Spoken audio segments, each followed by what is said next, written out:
Hey folks, welcome back.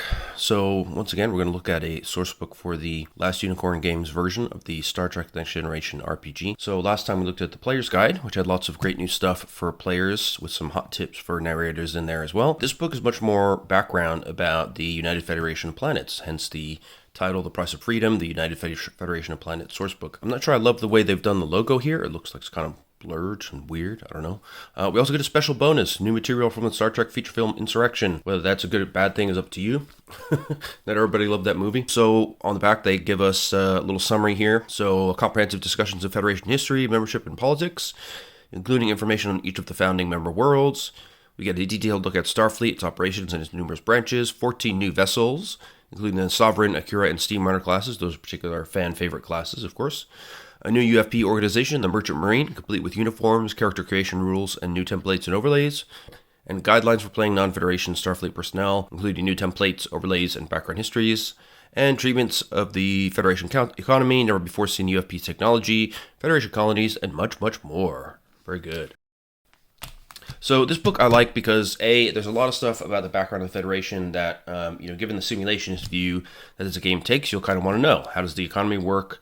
What's happening behind the scenes? Who's getting freight and scientific stuff around the colonies? How are colonies formed? How do they join the Federation? And it gives you options to play a huge range of characters beyond the norms of Star Trek. So if you want to run a series in this game about a bunch of, intelligence operatives, you can do that with this book. You can run a series about first contact specialists, diplomats trying to get a new colony into the Federation. All kinds of stuff is within these pages. Plus, it's got a bunch of new ships to add to the fleet. The core book doesn't have that many, which is a slight disappointment for the buyer, perhaps. But in this one, you get a bunch more, including some fan favorites. And at the end, you even get some stats for the main characters of TNG. So, it's all good, really. This one can be a little bit harder to find on the marketplace. It took me a little while to find this nice condition copy, but it wasn't that expensive. I think I paid £25 for it, something like that. So not too shabby, and it's well worth it. It's a nice mix of fluff and crunch. I'm going to focus mainly on the crunch, so we'll skip past a lot of the history and stuff. I think, that's the real value in the book for the player and narrator both, so I don't want to kind of expose all that in all of its detail. But we'll just start diving in. So as usual, there's an introduction. We get some history of the Federation, the general UFP structure and government, what happens with member worlds and colonies, diplomatic relations, which includes relations with lots of other cultures, Federation Merchant Marine, which is the big kind of new addition, a new branch of Federation that you could be a part of, some more aspects of Starfleet, some new technology stuff, a bunch of new starships, and then in the special appendix, the crew of the USS Enterprise NCC 1701D, the TNG crew themselves. So in the intro, it's basically, they've kind of designed this for narrators and players alike, and they want to give you an overview of this grand interstellar experiment of the United Federation of Planets. So, curious about the origins of the USP? You'll find the story within these pages. Want to know more about the politics of the member worlds? Look no further. Along with his companion volumes, Planets of the USP and Planetary Adventures Volume 1, this book gives players the most comprehensive picture yet available of this noble and far-flung alliance. Those latter two books are on their way to me as we speak, so I will give a short overview of those as well. They're both much shorter, softcover books. But that, together with this, you can do basically anything you want in the Federation. And that's something that, the new Star Trek Adventures game, there are tons of options for species and non-Federation characters and stuff like that, but it doesn't have quite the same depth. The simulationist view of the Federation as a functioning entity is really taken to the max in this game, and I think that's one of its kind of special qualities. So, without any further ado, there's some more intro stuff, then we get into the history. So, Alpha Centauri 4 was one of the earlier contacts, along with Andoria. We get some background on them, the Tellarite histories, the Vulcan histories, although they guard their past zealously and don't allow outsiders to see their records. So some of what we know is guesswork of sorts. And of course, the nations of Earth, including the exploits of the famous Zephyr Cochrane. We see here from First Contact, the first ever human to break the light barrier and attract the attention of the Vulcans and thus be invited to join the galactic community. So then there's some history about how each of these 5 founding members, had their own cultural conflicts and differences, but overcame those and came together to form what would become the Federation. Then we got about, how the humans played a key role in this. And then there were the Terran Conventions of 2160 that sort of brought these ambassadors of the different nations together and blah, blah, blah. Eventually, a treaty was ratified for the Articles of the Federation. So that led to the formation of the Federation itself as a real kind of political entity. And then we started with an age of exploration. So the founding members realized that their destiny was to grow out among the stars, attract more members, and really create a positive influence on the rest of the galaxy. But soon enough, they ran into challenges. Of course, there were members of other societies that didn't want to join, raids from the Gorns, attacks and wars with the Romulans, brushes with the Tholians, skirmishes with the Breen, all kinds of stuff that led to challenges for the Federation and a test of its principles as well. So a lot of that we see in Deep Space Nine, right? I mean, Federation principles had to be tested quite a bit in that series. And then we get on to the structure and government of the UFP. So a little bit of detail about the Federation Constitution and the main aspects of the Articles of Federation, which include, in Articles 1 and 2, lay out the charter of the UFP. So they state the dedication of the Federation to its membership, explain its goals and objectives as freedom, peace, prosperity, and the expansion of knowledge. Article 3 is the guarantees of liberty. So above all, the Federation is dedicated to protecting the fundamental rights of all sentient life forms. Article 4 is sovereignty, so that it ensures the right of each world to govern itself, subject to protecting the fundamental rights of individuals. This article was essential for the creation of the UFP. By maintaining the independence of each member world, the Federation places emphasis on cooperation and open debate. And then Article 5 was dispute arbitration. So the articles recognize that disputes may arise between Federation member worlds, and a Federation member could bring such disputes before the Council. So the Council would then allow for arbitration of those. And then we have some more details here. I won't go through all of them, but basically it gives you a clear idea of the basic ideals of the Federation, why it was set up the way it was, and how these 5 members tried to consider all the possible ways in which things could go wrong, and lay out some principles that they could all agree to, and arbitration processes to deal with those that they couldn't agree to, or that led to disagreements further down the line. So useful background information for narrators and for players alike. Then we have some details about the Federation government. So the Federation president is, of course, the chief executive. Although he's the chief executive in most governments, enjoys significant power. The power of the Federation president is limited in many ways. So he starts out as a counselor, is elected by the Federation Council. So he's often obligated to the council, and those counselors have a lot of influence over him or her. So the powers of the president are also controlled by the Federation Council itself. So the weakness of the president is seen as one of the possible flaws in this book of the Federation system, in that, it makes decisive action harder. When you have a threat like the Borg or something like that, you can get sort of wrapped up in bureaucratic arguments in the council, which restricts the ability of the president to just take action. So that can be a problem when a serious threat comes quickly. Then it lays out the power of the Federation's president, what their roles are in different activities like security, foreign relations, all that kind of stuff. The headquarters of the president are called Imperial House, which are even described here. The process of the elections is laid out. There's a description of the current president at the time of writing of this, obviously. And then the role of the diplomatic service, which of course includes ambassadors to the various member worlds, and to conduct diplomacy on behalf of the Federation, including, ending wars, preventing wars from starting, to establishing and maintaining trade, trying to obtain new memberships. And then there's a description here of the chief diplomat, and some ideas for setting up a diplomatic series. So you could run a whole campaign in Star Trek Next Generation RPG, where it's based on diplomatic relations. So dealing with harried negotiations, trying to stop wars, getting hostages released on the Orion Fringe, trying to encourage Romulan dissidents without getting expelled from the Empire. All kinds of interesting stuff could happen. So lots of opportunities for intrigue and diplomacy with an emphasis on problem solving over phaser fire. So if you like that sort of idea, there's some also new overlays that go with that. So there's a Federation diplomat overlay and some new diplomatic advantages, including diplomatic rank. So this is considered the same as the promotion advantage for diplomatic characters. So each associated rank, all the way up to ambassador, has an associated cost. And then the department head advantage that you would have on a ship also has a sort of equivalent for diplomatic characters. So the head of your mission, the level of your head of mission determines your kind of level of reach, right? So you might be resident on small independent worlds. You could be a minister, so you deal with medium-sized cultures or important worlds like Bajor. Could be a consul, where you deal with small empires or secondary worlds and large empires. Or you could be ambassador to major empires like the Klingons or Romulans or Cardassians, for example. Then we get some details about the council, the speaker of the council, important figures of the UFP in general. So we have the speaker of the Federation Council and Vulcan ambassador. We have the Tellarite ambassador to the Federation, the Terran ambassador to the Federation, the Centauran ambassador, and the Andorian ambassador. So those are the kind of 5 founding members, ambassadors to the Federation itself. And the powers of the council, of course, just like we outlined the powers of the president. Their powers are to elect the president, they debate and pass legislation, they keep an eye on the president and related agencies, they sort of allocate resources, so passing budgets, dealing out money to all the different Federation sub-organizations. And then there's a nice little side box here on handling a political intrigue series within the game. So if you want to go a bit more Dune-like and deal with political backstabbing and, dealing with passing laws and fighting over bits of money and power, you can do that as well in this game. Then we have some issues or some details about the Security Council, the Economics Council, and the Secretary of Commerce, Kolrak of Telar, and then the Federation Intelligence Service. So no government can survive without information is how we start out here. Of course, the FIS, or the Federation Intelligence Service, is not an organization of assassins. It's not like the Tal Shiar from the Romulans. They're not a military organization, but they do go out to analyze and collect information on not only potential allies, but also potential threats. So they monitor publicly available stuff, and they do try and infiltrate and perform counterintelligence operations. In other words, catching enemy spies. The Tal Shiar, of course, is constantly trying to infiltrate the Federation, so they're a big problem. So you can run an FIS agent series as well.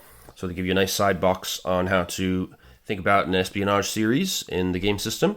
And they give you an FIS agent overlay. So here your skills lie mainly in data alteration, disguise with any specialization, weapons, espionage with specialization of your choice, fast talk, legal, Federation law, personal equipment, searching, security, stealth, streetwise, and unarmed combat. And then there's some typical advantages, disadvantages like alertness, excellent senses, political rank, telepathic resistance. All of these are good things to have if you are a spy. So it's very cool. I mean, there's these ideas scouted throughout the book about how you could run a totally different kind of Star Trek series. Nothing like DS9, nothing like TNG, or Voyager, just something completely different that looks at a different aspect of Federation life, which is very cool. There's some other important agencies that get just a little paragraph. Federation Committee for Colonial Relations, Department of Temporal Investigations. We see a bit of that in, I think, the latter seasons of Enterprise, right? There's a bit of temporal war going on. There's the Interstellar Relations Department, the Klingon Affairs Department, and the Science and Technology Committee. So they're not as major as the other parts. So not enough material there really in the canon to kind of work with to create games based on those themes. Interesting sidebar here about civil law. So civil cases in the Federation, generally, they're different from what we would see today. I mean, the Federation doesn't operate using money, basically.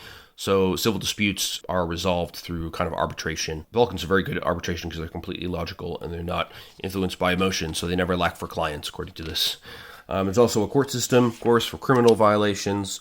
There are higher courts, as in any government, so you can keep appealing and go eventually to a higher Supreme Court, Federation Supreme Court, and they rule mostly on the constitutionality of laws and government actions. So they won't hear cases that are more individual based. They're like any other Supreme Court. They try to look at laws that affect the entirety of the Federation more than anything else. Then there's the Secretariat. So that's the Federation's overall bureaucracy. So that's the kind of civil service. And there's a bureaucrat overlay. So if you want to be part of that bureaucratic service, you can do that as well. And their overlay includes skills in bureaucratic manipulation, computer research, Federation bureaucracy, fast talk, Federation history, intimidation via bluster. That's quite cool. Federation law, persuasion through debate. And also they'll have a skill of 1-2 in the area he oversees.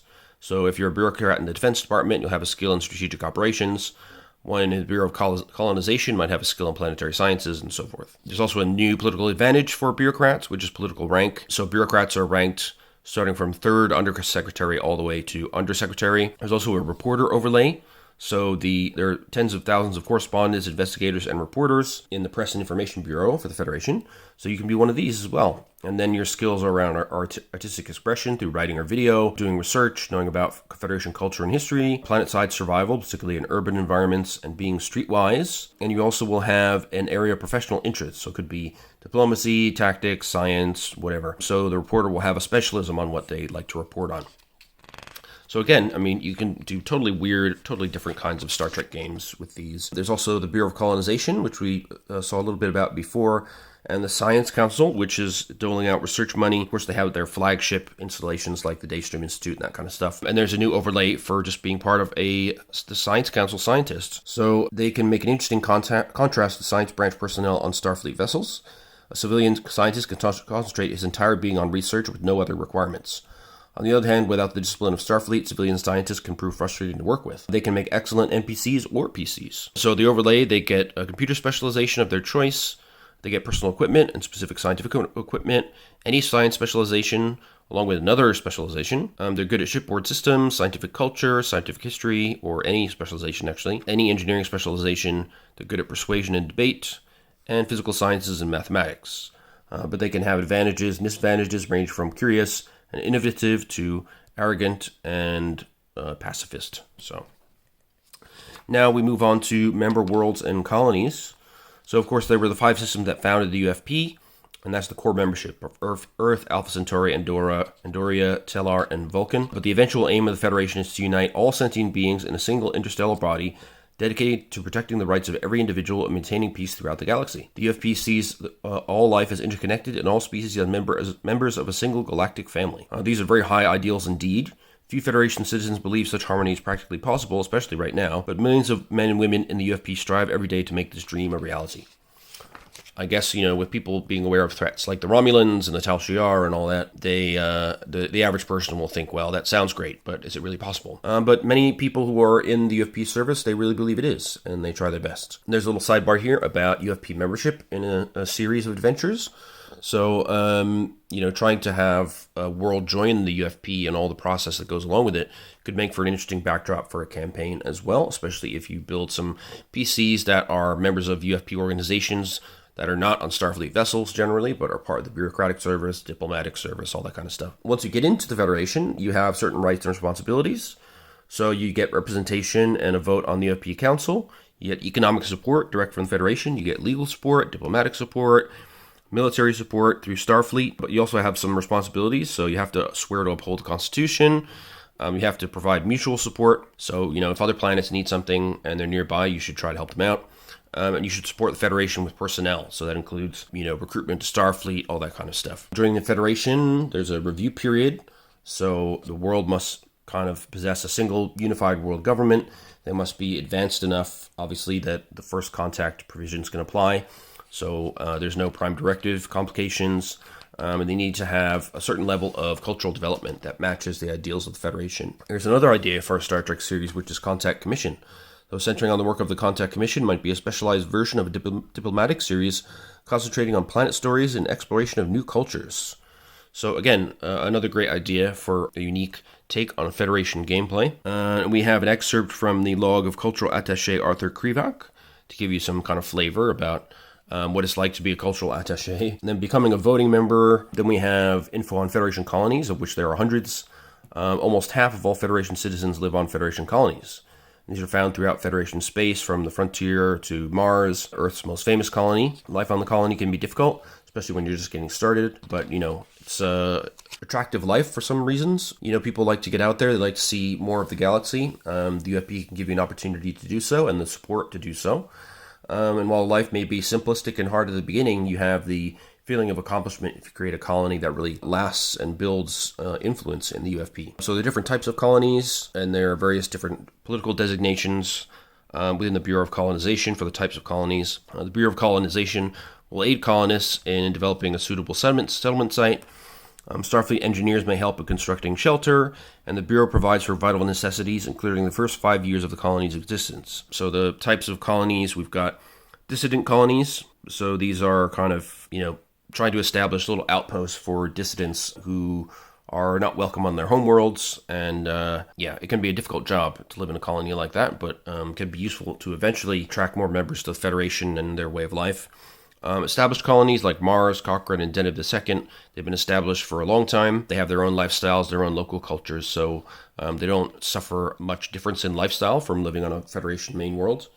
You have farming colonies that stock the UFP with massive amounts of livestock and crops.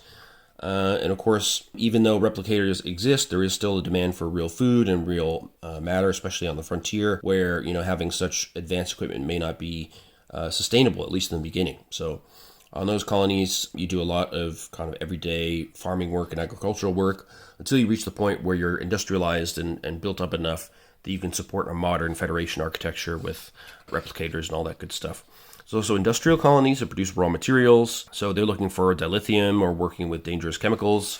So it can be dangerous work, but also very essential to the functioning of the UFP and to Starfleet. You have mining colonies. So they may look for dilithium or rare crystals.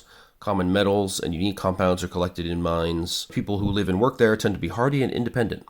but the work there is hazardous at best, even with 24th century mining technology. You could also have tough encounters with subterranean alien life forms, such as the Horta.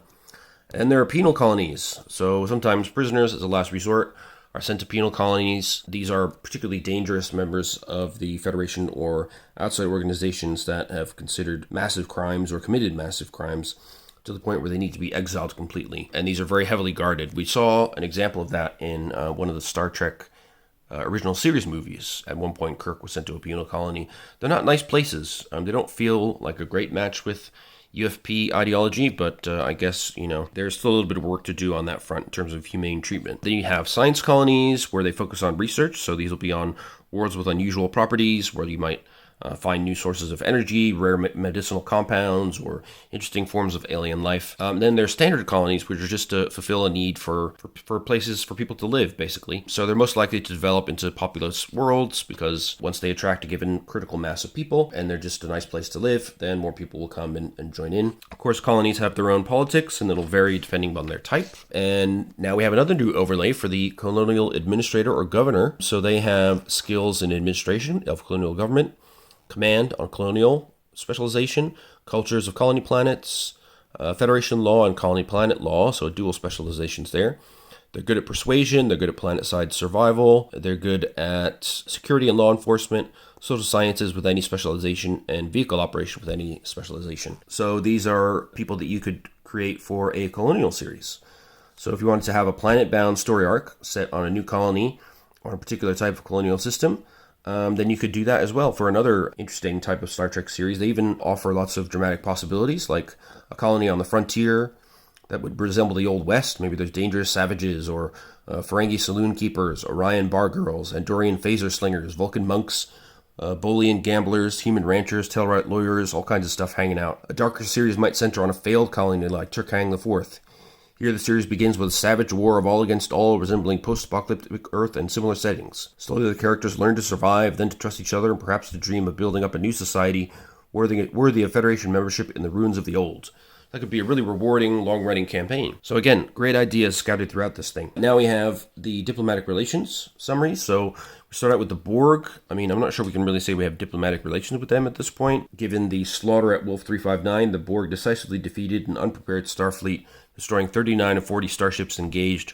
Only the last-minute reverse engineering of Borg command architecture through Captain Picard's implants saved Earth. Since then, the vast majority of defense planning is focused on preparing for a second Borg invasion. So yeah, they are the main threat at the moment. Further attacks on the center of the Federation are very possible, particularly because the Borg have transwarp travel conduits. So they can appear suddenly and very quickly. And then there's a section of diplomatic recommendations, which are written in character from Commander Tal Malan, First Officer USS Endeavour.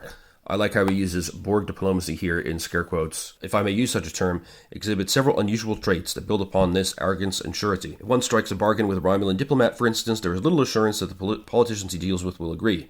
This complication is non-existent with the Borg. The representative is the collective. The Borg has no need to deceive or lie. Furthermore, their experience at dealing with a vast number of races has given them a remarkable insight into the many tactics of deception used by their enemies. However, thanks to Captain Picard's discoveries and his being part of the Borg for a while, they have learned quite a bit more about them in the sort of reversing of Captain Picard from his locutus state. However, there's a little bit of optimism, therefore, in this summary. But I think, as we will see in future series as well, the Borg are always a threat lurking around the edges, particularly in Voyager. We get a lot of them in the Delta Quadrant, which is kind of their home area. Then we have the Cardassians.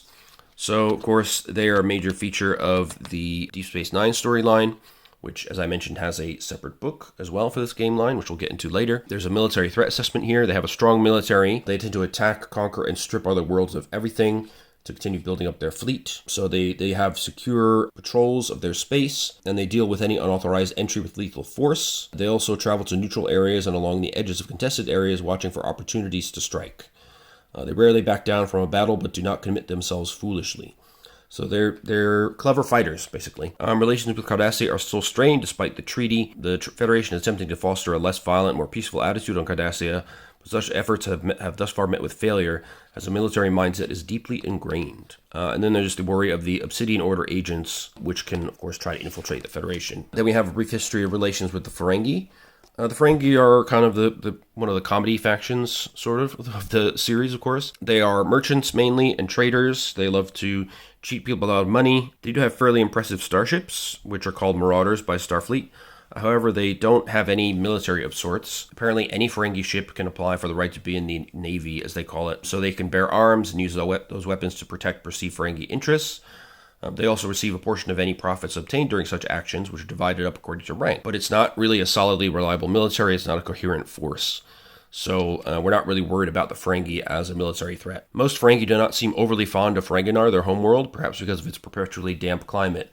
But they do hold its offices in very high regard, so no non-Ferengi are allowed on the planet, and you will encounter Ferengi and their ambassadors all over the place. They like to do business all over the galaxy, as we saw on Deep Space Nine. And the alliance of Ferengi is governed by the Grand Nagus, who we also met on Deep Space Nine. Then we get into the Gorn. So these are bipedal reptilian humanoids, 2 meters tall, with great musculature, gives them great strength for lifting and throwing. In the latest Star Trek Strange New Worlds, the Gorn have been much scarier, but they are still sort of reptilian in appearance. They're quite a bit more violent. In the earlier days, they looked like guys in rubber suits, because they were, but there's quite a bit of history here with the Gorn, because it did make a lot of appearances in the original series. So little is known, however, about their form of government, although they're known to be highly xenophobic.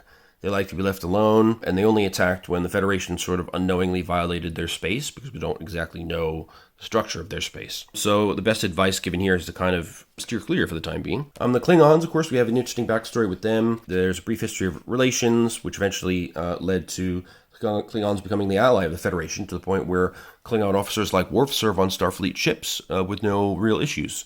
And there are officer exchange programs where humans go serve on Klingon ships. So they are true allies. And as we saw in Deep Space Nine, they are worthy military allies to have. The Klingon Defense Force, they have a huge space fleet, many of which have cloaking devices. They have the Vorchar-class attack cruisers, the D7 and Katinga-class battle cruisers, the D12 and Burrell-class bird of prey scout ships, and the Cavort-class bird of prey cruisers. So they obtained the cloaking devices from the Romulan Alliance. And so now that they are firm allies of the Federation, we can rely on the Klingons to have our backs in certain tough situations, which is a good thing. Klingon government is controlled by the High Council. The Chancellor presides over the High Council. There's some stuff here about Chancellor Gowron and his involvement in the storyline of the canon. Of course, we know lots about Klingon culture because we've seen it through the eyes of Worf and his struggling relationship with his kid, and his big role that was played with him and the rest of the various houses involved in the Deep Space Nine Dominion War storyline. Then we have the Orions, the Green Pirates. So they were most often known in the original series for having slave girls that Kirk seemed to like a lot. Basically, they are not as much an organized culture as they are a sort of collection of syndicates. They run their criminal affairs and smuggling activities on numerous planets, stretching from the Orion sector itself to the borders of Ferengi space in the Alpha Quadrant. So they do have a lot of influence. They do appear quite a lot. But the Federation does maintain a consulate on most Orion worlds. So Federation citizens traveling there have some protection, however inadequate it may seem. The Romulans, now these guys are a tough one. Of course, we had a war with them back in the day, then established the Treaty of Charon and the establishment of the Neutral Zone, which is, of course, heavily lined with base stations both sides of the border. Anytime anybody crosses the Neutral Zone, it's a huge, huge problem, of course. The Romulan Star Navy, they have the Diplomats-class warbirds at this time in the TNG era. They're absolutely enormous and very, very powerful, so you don't want to mess with them. And they have bird of prey, smaller craft, and other capital ships that the Starfleet has a little detail on. All of these ships have cloaking devices, basically, and they run on unique singularity-based warp drives. But yeah, you don't want to be caught unawares by Diplomats-class warbirds. They are very nasty. So the relations with the Feds are restricted. So the Ambassador is the only Federation official permitted entry to Romulus itself under normal circumstances. No UFP diplomat has ever set foot on Remus. So yeah, we don't have great relations with them. The political structure is run by the Praetor and the Romulan Senate. And they rule the Romulan Star Empire. Of course, we have the Tal Shiar, the shadowy Romulan intelligence organization that is also the secret police. They brutally suppress dissent and infiltrate other agencies, both internal and external, to provide information for the Empire. Frequently featured in storylines in the show as well. Then we have the Son'a. So these are people that have appeared as well in the canon. They maintain a handful of ships, but not really a whole fleet, so they're not much of a military threat. They seem to be nomadic, having no real homeworld.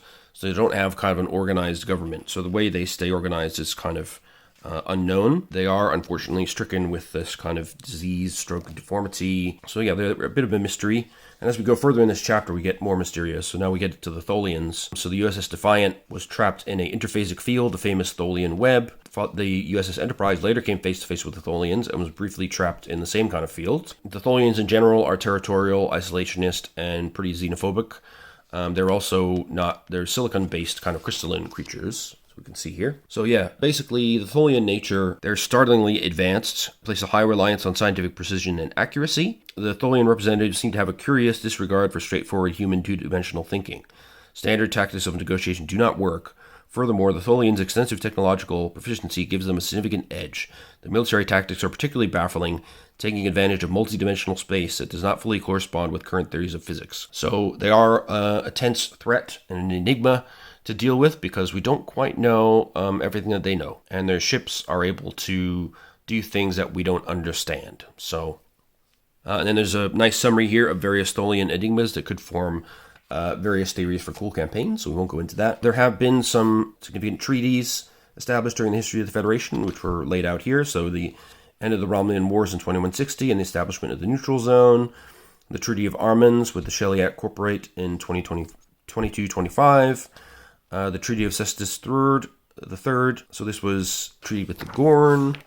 We have the Organian Peace Treaty, the Polaric Test Ban Treaty, which forbids the testing of polaric ion energy sources. The Katoma Accords. So this was what allowed the Federation and the Klingon Empire to normalize relations and did away with the Klingon neutral zone. The Treaty of Algeron has shaped the course of Federation relations with the Romulan Star Empire. So it reaffirmed the Romulan neutral zone and provided that any incursion into the neutral zone without adequate warning would be considered an act of war. It also prohibits the Federation from employing cloaking devices or developing cloaking technology. Then we have the Tholian Accords, which basically established the borders of Tholian space, closed the borders to ships of both sides, and established protocols for diplomatic communications. Then there was the Federation-Cardassian Treaty, which redrew the boundaries between Federation and Cardassian space and created the DMZ as a buffer. And finally, the Seldonis IV Convention, which outlined the treatments of prisoners of war, prohibiting torture. Most major powers were signatories, including the Federation, the Cardassian Union, the Klingon Empire, and the Romulan Star Empire. Then we have the new arm of the Federation introduced in the book, the Merchant Marine. So these are basically the space truckers. They bring stuff around the galaxy. They have the largest fleet of non-Starfleet vessels. They're an important part of the Federation government itself and a big part of the economy. They perform a lot of diverse tasks, which are not as glamorous as those given to Starfleet, but they're equally vital to prosperity and to the continued existence of the Federation. So the role of the Merchant Marine, they transport goods and goods in bulk, and so they certainly have a bit of a rivalry, I suppose, with Starfleet, but they do have good relations because the two complement each other. So Starfleet does on occasion transport goods or personnel, especially those which are really dangerous. Basically, it's involved in exploration, investigation, and defense, whereas the Merchant Marine takes care of everything else. So they're kind of complementary. I'm sure there's some rivalry between them, but you know, as organizations, they don't interfere with each other too much. And there's some info about the life of the Merchant Marine, titanium ships and iron men. So sailors give many reasons for wanting to join the Merchant Marine. First and foremost among them is his desire to see the galaxy. They travel extensively, with only Starfleet probably traveling more. Even if a sailor remains in the same fleet for several tours of duty, he's still likely to visit more planets and see more of space than most Federation citizens will in an entire lifetime. So it is an interesting nomadic lifestyle. So you get to transport goods, transport passengers, facilitate trade, support colonies, transfer technology. You can do tugboat details, so when ships get stranded, you can bring them back to safety. You can also send out ships to repair others when they get damaged. There's a little bit of detail about sailor's life. Some examples of the rank insignia for operations quartermasters and command in the Merchant Marines. So you have different departments: command, engineering, flight control, ops managers, quartermasters who are in charge of the loading, offloading, and maintenance of cargo and passengers, and you have security. You also have the trade team, so they're the kind of equivalent of the away team. They will go down to a planet, negotiate trades, obtain and deliver goods, and so on. They'll typically be one or more command officers and someone from the quartermaster department, part of the trade team. You can also step up, so you can be a Merchant Marine and then leave the service to join Starfleet. It's rare, but it does happen from time to time. And of course, so now we have some info about Merchant Marine starships. They tend to be these big kind of freighter jobs here. And we have a template as well for a merchant marine commander.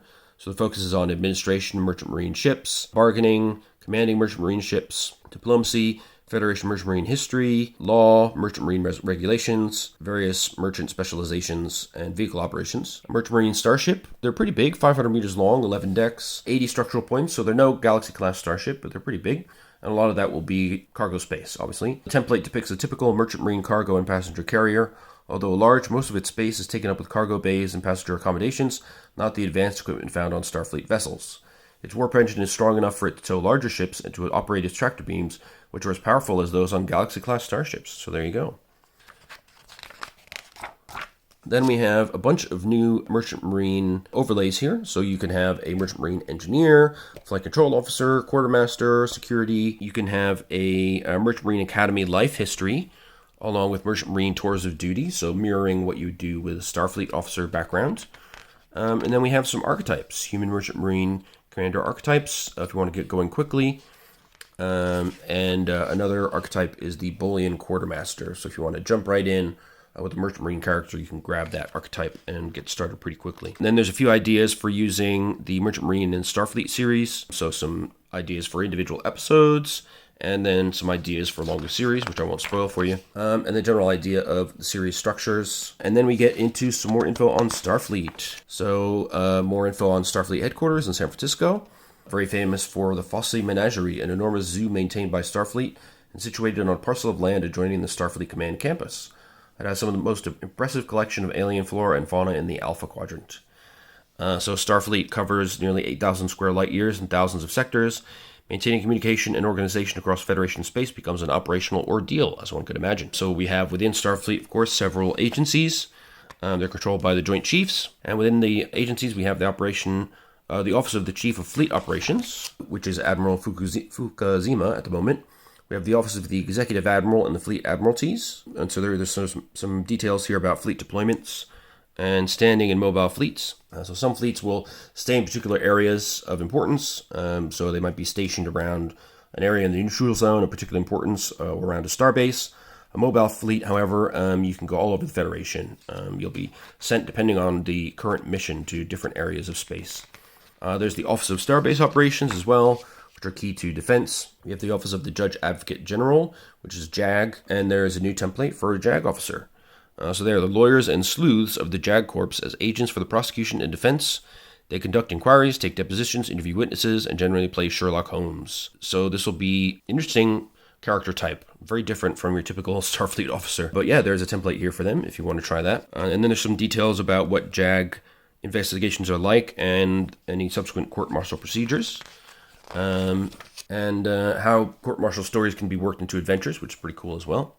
Then we have the Office of Shipyard Operations. So if you want to be specialized in that, you can take this Assembly Specialist Operations template. And there's some description here of shipyard facilities as well. So the Utopia Planitia Fleet Yards, or Station McKinley, San Francisco Fleet Yards, and the Antares Shipyards are the major ones.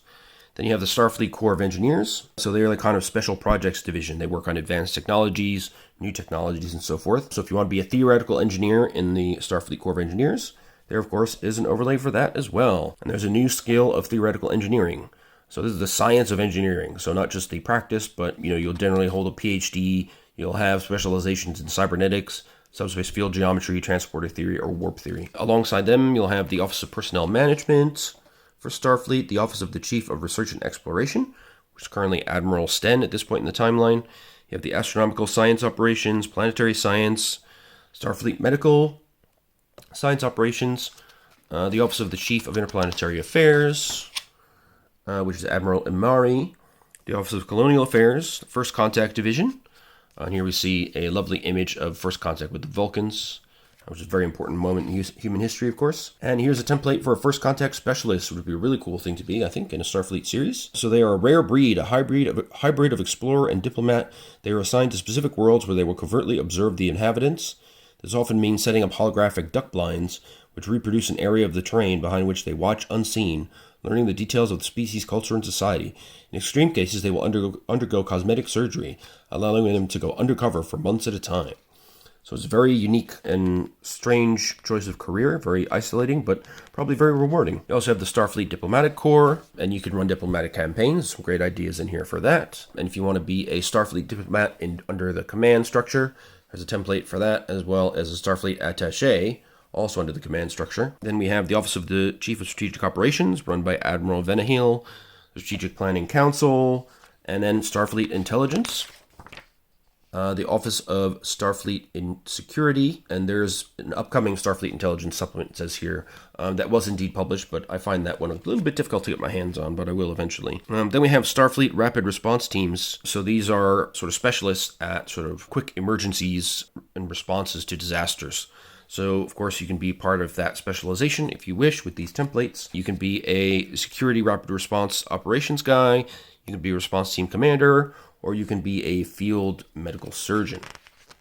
Then you have the Office of the Chief in Command, which is currently Admiral Castillo. And then we have interesting NPC here, Boothby, a man with a mysterious past, the groundskeeper at Starfleet Academy for almost 50 years. Could be an interesting source of information about the happenings at Starfleet Academy. Then there's loads of info about the Academy itself, the admissions, the program. The Academy Commandant is Admiral Brand. And of course, you can run an Academy campaign, which they did a whole box set about. It never really appealed to me. I didn't want to set a whole campaign on San Francisco, but if you want to do a kind of youth drama-based Starfleet series of episodes, you might want to pick that supplement up. Now we're in some new tech.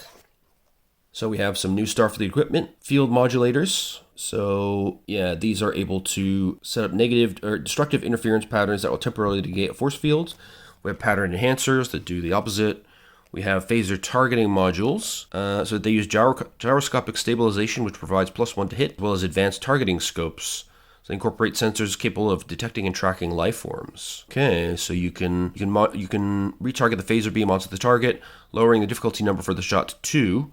If the target moves out of range or behind cover, the lock is broken. So you can get a target lock and massively reduce the difficulty of your phaser shots, which is pretty cool. You can have a phaser type 3 compression version. It has settings from 1 to 6. It can operate on a wide beam setting, which will only affect carbon-based living tissue. Requires 10 times the energy of normal beams, but has proved exceptionally useful. In addition, it's capable of delivering 2 additional settings above the normal 16, possessed by ordinary Type 2 and 3 phasers. Compression phasers also possess all the features found on ordinary phaser rifles. So they have 2 additional settings detailed here. Heavy Disrupt H, 240 damage, can vaporize 50 cubic meters of solid duranium. Wow. At 18, they have 300 damage, and vaporize 100 cubic meters of solid duranium, or up to 1,200 cubic meters of rock. Wow. Then we have photon grenades, photon mortars, so kind of artillery, stun grenades, and there's a little sidebar here with, you have different settings for your photon grenade. They can be flash bangs, basically, heavy stun, heavy thermal damage, light disrupt C, which will vaporize all humanoids within the blast radius. Doesn't sound that light to me. Heavy disrupt will blow away huge amounts of rock and so forth. Then you have the stun grenades, which will have the effect of light, medium, or heavy stun. Different radiuses of effect depending on the range setting and the number of charges. For civilian equipment, you can have camouflage holo generators, kind of hide your identity for a bit. You can have a flight vest, so kind of a personal anti-gravity propulsion, which is pretty cool. You can have a force grenade. They have miniature force field generators which operate on extreme overload to allow them to create very powerful force fields. Unfortunately, they can only operate for about 5 minutes before the mechanism fuses and the force field fails. Okay. You can also get a gill pack, so you can breathe underwater. You can get guard drones with anti-gravity propulsion. They basically carry Type 1 phasers on a stun setting, and they will sort of provide some security around your home, which is useful. The holo base is a modification of the camouflage holo generators and includes holo emitters. You can reproduce all the functions of the camouflage holo generators, and creates shaped force fields and holodeck matter similar to that produced on a holodeck. So if you activate it, you can create yourself a little living space out of holographic matter, which is pretty cool. You can have an injectable translator. So if you want a universal translator that is covertly, not obvious, you can inject it into yourself. You can have isomagnetic disintegrators. These are shoulder-mounted weapons resembling an Earth bazooka. These are portable magnetic charge inducer to fire a collimated beam of isomagnetic energy which disrupts the target's electromagnetic field. On moderate settings, it causes temporary impairment to the central nervous system. When fired at highest settings, the disintegrator changes the target protonic charge, reducing it to a cloud of dust and static. Okay, so yeah, you can stun a human for 30 minutes on setting 3, but we start vaporizing things at settings 4 through 6. You can have night glasses if you want night vision. You can have a portable force field generator, which can last for up to 1,000 hours, but they are quite significantly increased in size over the little force globes that we saw earlier.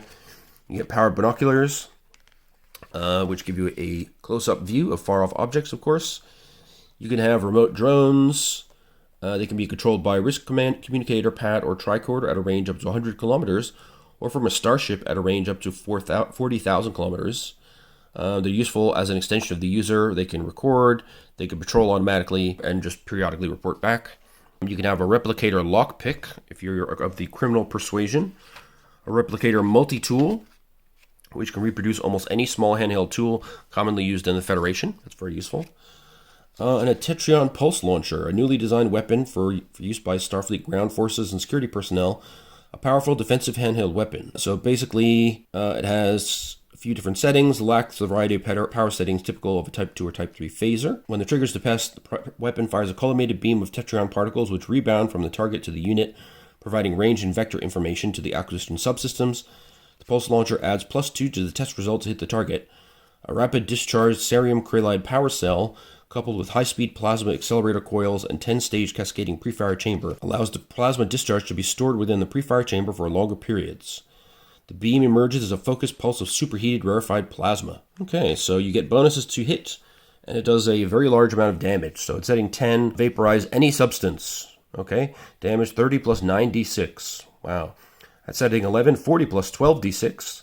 Explode 10 cubic meters of rock. Setting 12, 60 plus 12d6 damage. And explode 50 cubic meters of rock. Okay, very, very powerful. And there's more settings as well. Goodness. You can go all the way up to 300 damage and vaporize 100 cubic meters of solid duranium or 1,200 cubic meters of rock. Okay. You can also have transport inhibitors. There's a little sidebar here on cybernetic technology. So few people object to the use of cybernetic implants to correct medical conditions, but the deliberate implantation of cybernetic technology into an otherwise healthy individual is regarded with great suspicion. So it's not a cyberpunk future, basically. If you're Geordi LaForge and you're blind, it's fine. Or if you need a robotic leg, because you got one shot off by a Romulan, that's all good. But people don't tend to mess with their bodies cybernetically unless absolutely necessary. And then, of course, we have the Common Risk Communicator, which is a sort of civilian variation of the Starfleet comm badge. Now, finally, we get to the good stuff. We get some new Starfleet vessels. So we start with some explanation of the different classes. So we have the science vessels, which are explorer classes. We have cruiser classes. And then we get into selection of cruisers currently in service. So classes like Miranda, Norway, Constellation, Nebula, etc. Frigates are a bit smaller. The cruisers tend to be a bit larger with larger crews. So frigate classes, we have things like the Steamrunner, the Santa Fe, the Springfield class, and the New Orleans class. Escorts are dedicated to escorting larger, more important ships, basically. So there's only a few versions of these. We've got the Capella class, the Merced, the Nomad, etc. And then we have some scout ships, the Ocala, the Vigilant class, the Rigel, and the proposed Orion class. Then we have specialized auxiliary and support vessels. So these include things like couriers, medical ships, surveying ships, research and laboratory ships, cargo carriers, tankers, tenders, transports, and tugs. And then we have some new starship templates.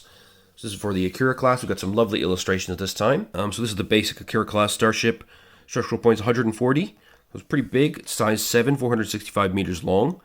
So it's a proper cruiser. And what do we got in terms of power? Let's see. Can carry 500 crew, 1,750 passengers, and evacuate up to 4,500. Got a resistance of 5, so a tough hull. Power 190, so pretty close to the Galaxy class, actually. It's got Type 10 phasers with pretty good accuracy, and Type 2 photon torpedoes, and deflector shields at power 60. Noteworthy vessels include the USS Akira, first of the class, Thunderchild, the USS Susquehanna.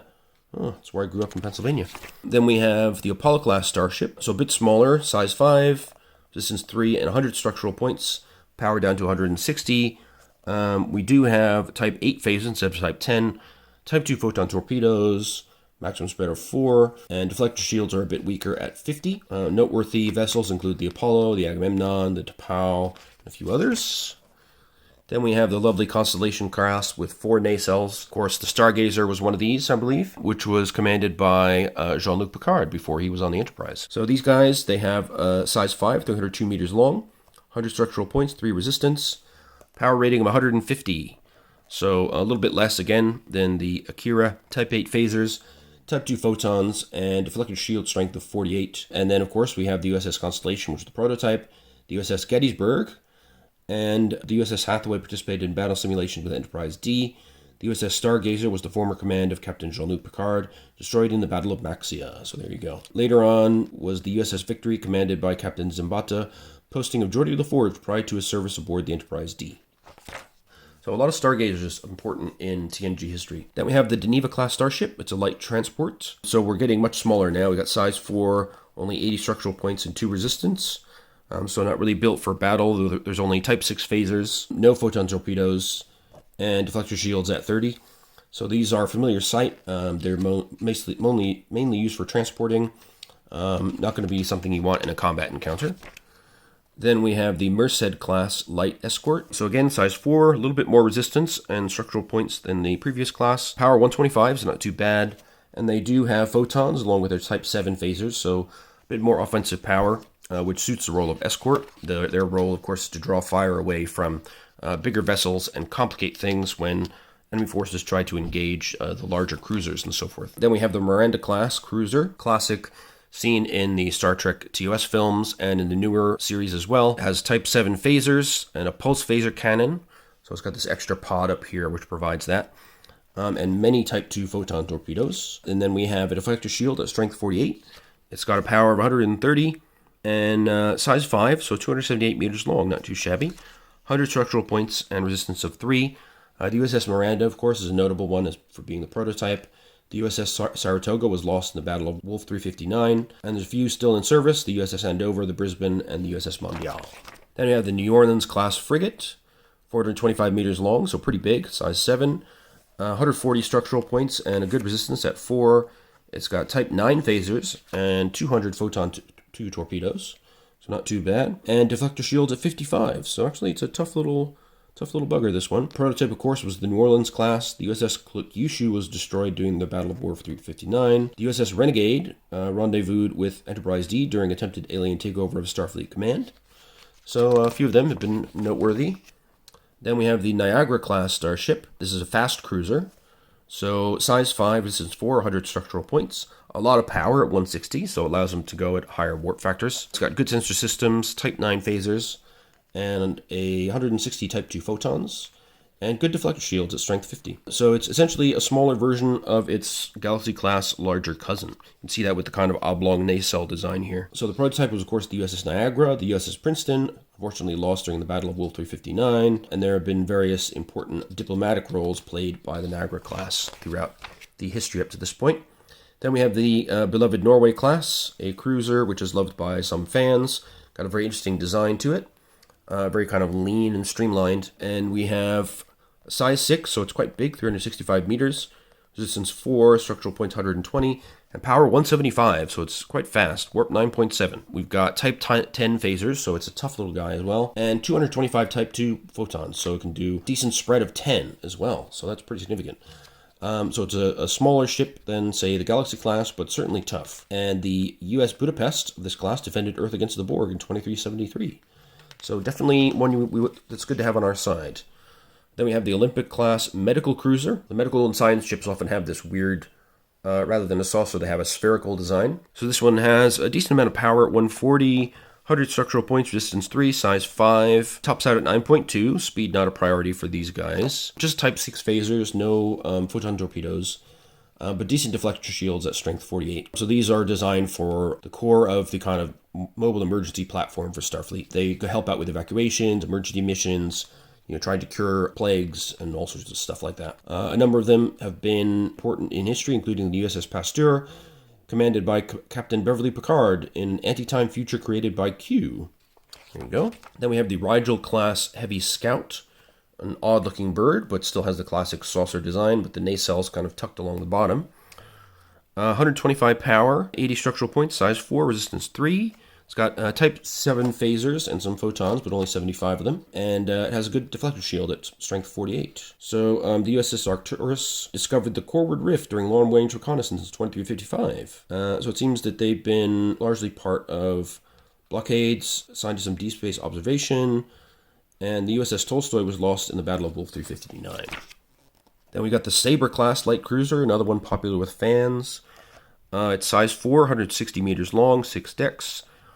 Resistance of 4, structural points of 80. It's got type 10 phasers and 100 type 2 photons, not too bad, and shields of 60, so it's a tough little guy. The USS Sabre, the prototype, of course, and the USS Denmark is currently assigned to Deep Frontier Patrol.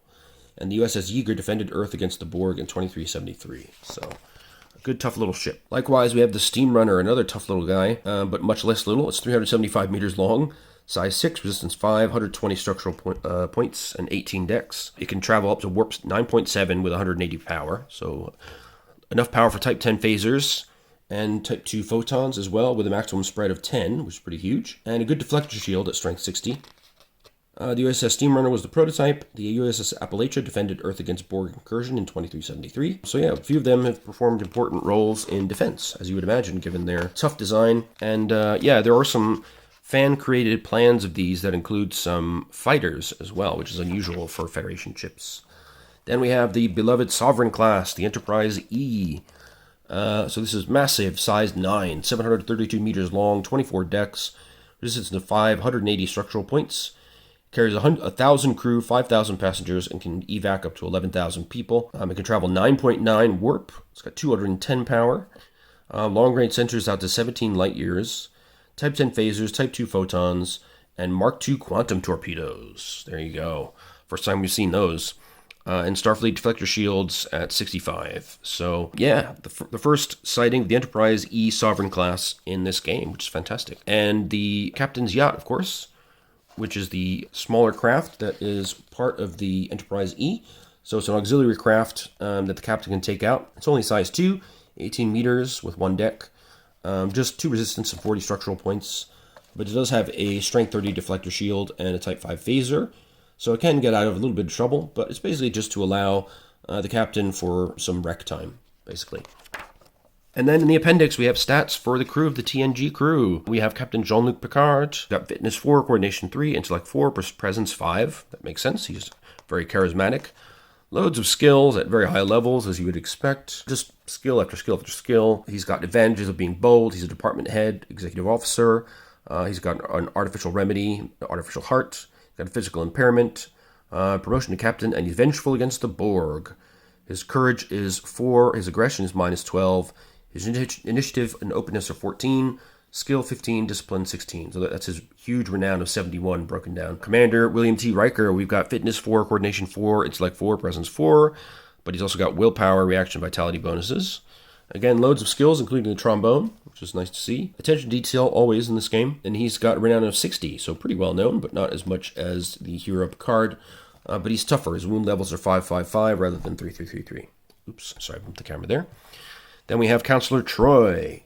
Her wound levels are pretty low, I noticed right away, 2222. But she does have Betazoid psi powers, which are pretty high at 4. And she's got add-ons for focus and for range, so she can sense people across quite a distance, as we've seen on the bridge of the starship many a time. She's good at diplomacy. She's good at energy weapons, gaming, poker, history, language and law, medical science, psychology. Of course, she's got a 6 there in that specialization. So, yeah, an exceptionally good counselor. And we have good old Lieutenant Worf, our Klingon friend. Fitness of 5, coordination 4, intellect 3, presence of 4. Loads of skills in athletics, dodge, energy weapons, poker, Klingon law, tricorder skills, primitive combat. He's got 6 in that specialization with the Batleth, and 5s in 2 other traditional Klingon weapons, which I can't pronounce properly. Yeah, and he's very good at unarmed combat as well, with a 6 in the Klingon art of Mok, and a 5 in Starfleet martial arts as well. So don't want to tangle with him. And his wound levels are 8888, so yeah, it can take a lot of punishment. Then we have Lieutenant Commander Geordi LaForge. Fitness 3, coordination 3, intellect 5 with perception +1, presence 2 with willpower +1. Of course, he's got loads of knowledge about computer stuff, energy weapons, physical science, survival, propulsion, warp drive, shipboard systems, space science, all kinds of engineering specializations, theoretical engineering as well. One of the best in the business when it comes to that. And he's got a high renown for an engineer of 29, wound levels of 3. Then we have lovely Lieutenant Commander Data, fitness of 6, coordination of 6, intellect of 6. I mean, he's an android, so he's better than human at these qualities. Presence of 3, he has an empathy malice because he doesn't have emotions this time, but he does have great willpower. The skills have an asterisk here because Data possesses vast amounts of knowledge on a variety of subjects. While not infallible, it is not possible to list all the skills Data can perform. So this is just a selection. And notice he's got a few at 6 here. So his computer skills are incredible, as are his human culture skills, his energy weapons skills, espionage, cryptography. He's got another 6 in life sciences, another in physical sciences, another in planetary sciences, another in space sciences. I mean, he is basically knowledgeable about almost everything. He's got eidetic memory, excellent hearing, excellent sight, hides emotions, that's a downside, high pain threshold, he doesn't feel pain, and does not suffer any penalties as a result of injury. He can multitask, but he is a pacifist. He just fights for self-defense. His rival is his brother Lore, of course, who does have emotions. And he's got some different sense of time. His renown is 39, which is pretty high. I mean, he's the only android member of the Federation, so that's probably why. He's got high wound levels as well. We've got Dr. Beverly Crusher. So she has, her strength lies in intellect. Loads of skills in life sciences and related things. And she's got a code of honor, of course, Hippocratic Oath. She's the department head of medical. She has a dependent, her Wesley Crusher. She is a pacifist because of the Hippocratic Oath. She's got some obligations to a patron, but she has promotion as well. She's renowned at 50, which is pretty damn high. But she's not so good in a fight with low wound levels. We got Chief Miles O'Brien. Wonderful. Chief of Transport Operations on the Enterprise D. He's got a 4 in intellect, so he's a smart guy, good at what he does. Lots of skills in physical sciences, planetside survival, space science, starship systems, particularly operations, tactical, and a 5 in transporter. He's good at stealth, system engineering, diagnostics, and transporter systems. And yeah, he's dependent on his wife, Molly. He's innovative, but he's also intolerant of Cardassians, and he's phobia of spiders. There you go. Then finally we have Ensign Wesley Crusher, and he knows quite a bit for his age, especially about computers and programming, and Starfleet regulations, and physical sciences and mathematics, and shipboard systems, and space sciences, as well as warp field theory. And his patron is Jean-Luc Picard, who helps him to grow into the man he becomes. His renown, however, is very low, because he kind of accomplished a bunch on the ship and then disappeared forever. Then we have Lieutenant Barclay, the joke character. Low stats except for intellect, where he's good with logic. Low presence of 1, he's not very charismatic. He's good at certain things, physics, computer modeling and programming, use of tricorders, shipboard systems, and engineering. His courage is a wild 2, his renown is a mere 9, and he's hypochondriac. We certainly see that. And then we have Lieutenant Ro Laren, Bajoran citizen. She's got great fitness and vitality. Her other skills are fairly average, or attributes rather, but she is quite good with computer research, with Bajoran culture and Cardassian culture. She's good with energy weapons, espionage, history of the Bajorans and the Federation, and she's great with the Bajoran language, of course, and Federation standard. She's good with tricorders and planetary tactics Cardassian and small unit tactics. So it's a good one to have on your side in a fight, but if she sees Cardassian, she sees red. It's also pretty tough. Has a decent amount of renown at 24, so pretty well known. And then lastly, we have our ship size reference chart for all the new ships in the book, which is pretty cool. So we can see the tough little Saber class is way smaller than the big old Akira class up there. But yeah, all in all, another essential book for my eyes in the line. If you want to know about how the Federation works, you must have this. It's great to have the stats for the Enterprise D crew. All the new ships are great, of course. There's some fan favorites in there. And just the sheer amount of ideas for running new kinds of campaigns, yeah, well worth your money. So definitely track down a copy of The Price of Freedom. When the other books related to it, like Plans to the UFP come in, I will do videos on those as well. So look forward to that. In the meantime, as usual, I hope you all stay well, take care of yourselves, and look forward to seeing you in the next video. All right, bye-bye.